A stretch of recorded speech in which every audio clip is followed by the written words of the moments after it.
तुमच्या आमच्या ठिकाणी सुद्धा तसाच संकुचित भाव आहे.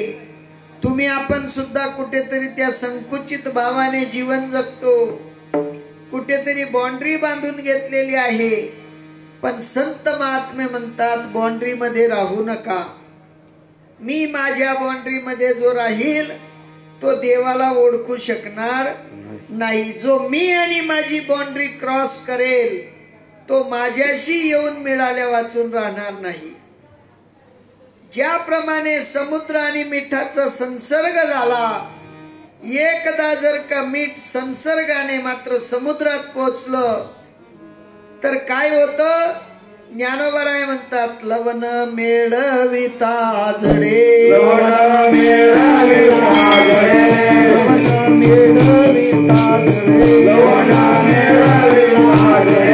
लोहे सारिता निराडे, लोहे सारिता निराडे, लोहे सारिता निराडे, लोहे सारिता निराडे, लोहे सारिता निराडे, लोहे सारिता निराडे.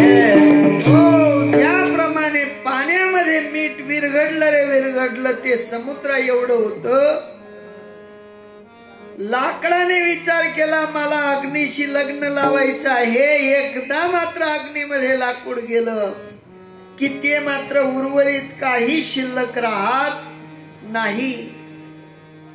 तद्वत या ठिकाणी साधू महात्मे म्हणतात की मी माझ्या स्वरूपाशी मिळवण्यासाठी साधूंची गरज आहे, संतांची गरज आहे, ब्रह्मनिष्ठ क्षोत्रिय अनुभव संपन्न महात्म्यांची गरज आहे.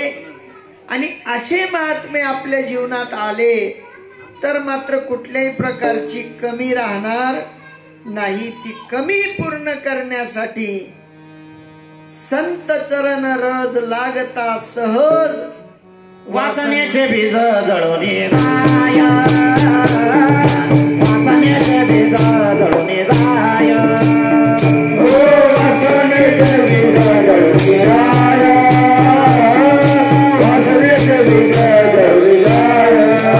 संत चरणाराज लागता सहज, संत चरणाराज लागता सहज, संत चरणाराज लागता सहज, संत चरणाराज लागता सहज. वासनेचे बीज जळवणे जाय, वासनेचे बीज जळवणे जाय. संतांचा चरण रजाचा स्पर्श झाला, स्वरूप ज्ञानाचा स्पर्श झाला म्हणजे वासना ही समूळ मिटते. वासना ही मुळासकट जडून जाते. आणि ज्या वेळेला वासना जडून जाते त्या वेळेला मी आणि माझा भाव संपून जातो. आणि मी आणि माझा भाव संपवण्यासाठी हे मनुष्य देह भेटलेला आहे. आणि या मनुष्य देहात जर का आपण चुकलो तर कदाचित मागुता हाची जन्म पावशी, हे तो न घडे रे सायाशी. किती सायास केला तरी परत मात्र याच देहात येणं घडेल अशी गॅरंटी नाही. आणि म्हणून आपल्या हाती लागलेलं हे सोन्याची खाण आहे. हा देह म्हणजे सोन्याची खाण आहे. आणि त्या सोन्याच्या खाणीचा पुरेपूर फायदा घ्या, आनंद घ्या, तिचं वहिवट करा. आणि त्या देहात येऊन जर का त्या सोन्याचं वहिवट झालं नाही, भक्तीला गेला दोघती, भक्तीला गेला दोघती, भक्तीला गेला दोघती, भक्तीला गेला दोघती. बहुत सुकृतेला देह लागला, बहुत सुकृतेला देह लागला, बहुत सुकृतेला देह लागला.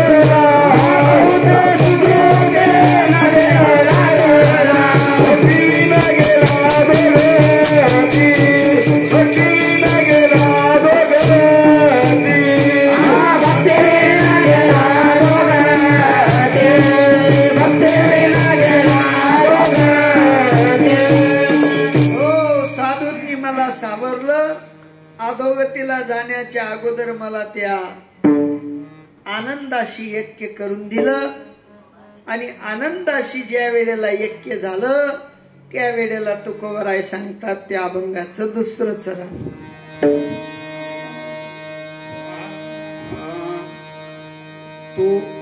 तुम्ही सांभाळिले संती, तुम्ही सांभाळिले संती, तुम्ही सांभाळिले संती, तुम्ही सांभाळिले संती,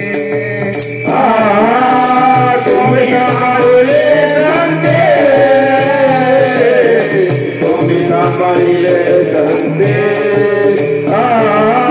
तुम्ही सांभाळिले संती,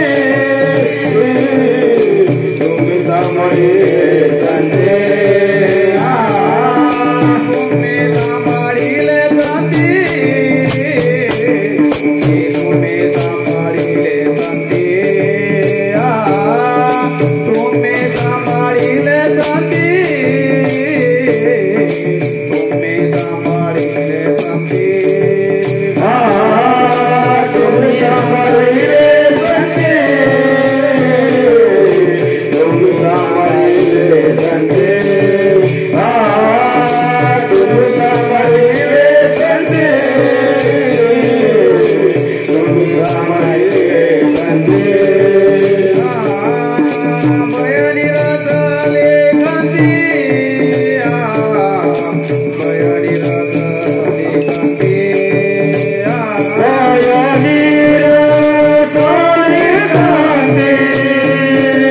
बयनी रगले गंती, बयनी रगले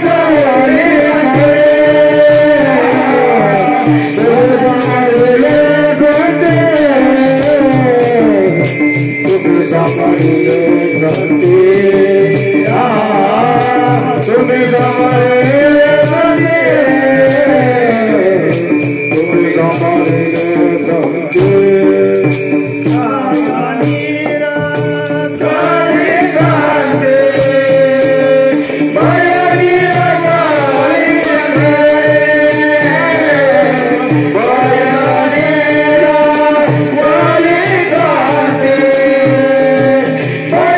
गंती,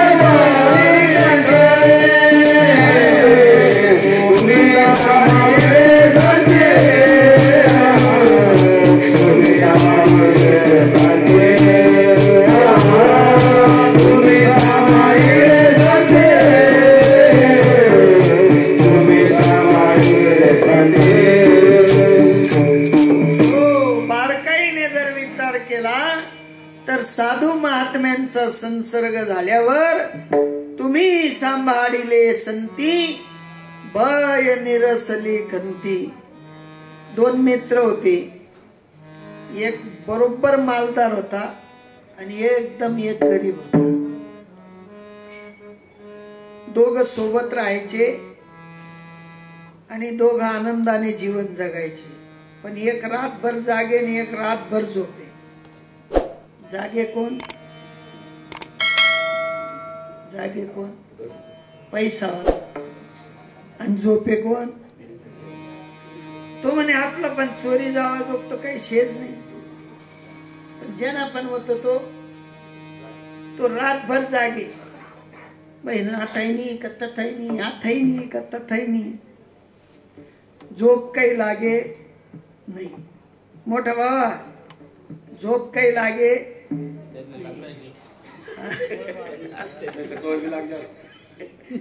हा तसंच ना. मग आहे ना, चोरायची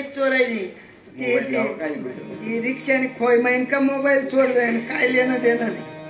पैसा गावात मोबाईल. हा, कारण काही मागे दोन्ही हात संगेश येत आपला. चोरावानी भीती नाही. साधू महात्मे तसं नील करून टाकतात. ते म्हणतात तुम्ही सांभाळिले संती, भय निरसली खंती.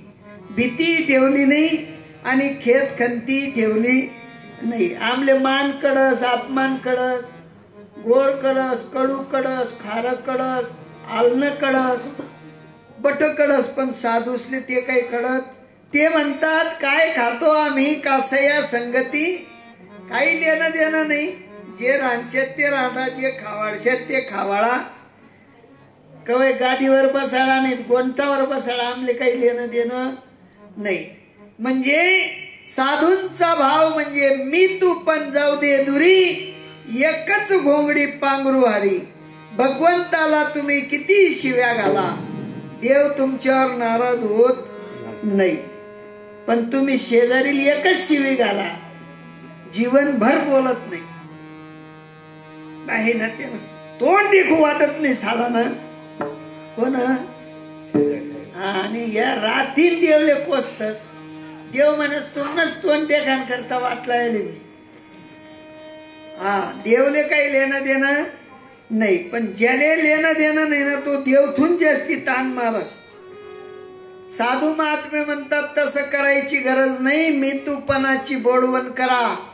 आणि ज्या दिवशी मी तूपणाची बोडवण होईल, त्या दिवशी तुम्हा आपल्याला संतांनी सांभाळलं हे कळायला लागेल. आणि एकदा संतांनी सांभाळलं मग भीती शिल्लक राहत नाही आणि कोणत्या गोष्टीची खंत सुद्धा शिल्लक राहत नाही. माणूस मरणार. घरनं रडतस का बाहेरना? कोण रडतस? बाहेरना रडतस. का बरं रडतस बाहेरना? बाहेरना रडतस. बाहेर नसले काही लेनदेन नाही. बाहेर तर चेटना बरोबर घे नाही का? बाहेर न रडतात. आणि घरना बी का बरं रडतात माहिती तुमले? बरं होता आते कसं होई, आते कसं होई. बरं होतं तेल बी तोलय, मीठ बी तोलय, पीठ बी तोलय, भाजीपाला बी तोलय, बोंबील बी तोलय, अंडा बी तोलय, झिंगा बी तोलय. मग रडू सांगतात, मन दादार कधी बोंबीलनीच भाजी आवडे. अरे तुले चटोऱ्याला आवडे. कसन करता रडतात दाजी त्या. काचे दिव्या घेतल्या